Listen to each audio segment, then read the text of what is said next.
நிற்கும் திருமணப்பட்டு விவாஹா தி சென்னை சில்க்ஸ்.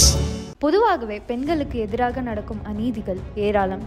அதே நேரத்தில் பெண்களும் சிறைக்கு செல்வது இயல்பாகிய காலகட்டத்தில் சிறைக்குள் பெண்களுக்கு உரிய பாதுகாப்பு உள்ளதா? உயர் அதிகாரிகளிடம் அவர்களுக்கு ஏற்படும் பிரச்சனைகள் சரியான நேரத்தில் கொண்டு சேர்க்கப்படுகிறதா என்றால் கேள்விக்குறியே. அவ்வகையில் மேற்கு வங்காளத்தில் உள்ள சிறைகளில் பெண் கைதிகள் கர்ப்பமடையும் செய்தி சற்று பெரும் அதிர்ச்சியை ஏற்படுத்தியுள்ளது. புதுடெல்லியில் உள்ள மேற்கு வங்க மாநிலத்தின் சிறை நிலைமைகளை கண்டறிய மூத்த வழக்கறிஞர் கௌரவ் அகர்வால் கொல்கத்தா ஹைகோர்ட்டில் வழக்கு ஒன்றை தொடர்ந்தார். அதன்படி தாக்கல் செய்த விவரங்களில் சிறைகளில் உள்ள பெண்கள் திடீரென கர்ப்பமடைவதும் இதுவரை 196 குழந்தைகள் பிறந்துள்ளன என்னும் அதிர்ச்சியான தகவல் வெளிவரவே ஹைகோர்ட்டின் தலைமை நீதிபதி TS சிவஞானம் மற்றும் சுப்ரதீம் பட்டாச்சாரியா ஆகியோரின் கவனத்திற்கு தீவிரமாக கொண்டு செல்லப்பட்டது. எனவே இந்த வழக்கில் பெண் கைதிகள் அடைத்து வைக்கப்பட்டிருக்கும் சிறைகளுக்குள் ஆண் பணியாளர்கள் செல்வதற்கு தடை விதிக்கப்பட வேண்டும் என்று மூத்த வழக்கறிஞர் அகர்வால் ஹைகோர்ட்டில் தெரிவித்திருக்கிறார். மேலும் சிறைகளின் நிலைமையை ஆய்வு செய்து அந்த அறிக்கையை நீதிமன்றத்தில் சமர்ப்பிக்கும்படி அகர்வால் அவர்களிடம் அந்த அமர்வு கேட்டுக்கொண்டுள்ளது.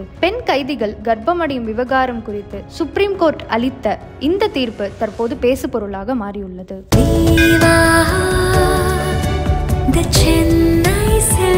நினைவில் நிற்கும் திருமணப்பட்டு விவாஹா தி சென்னை சில்க்ஸ்.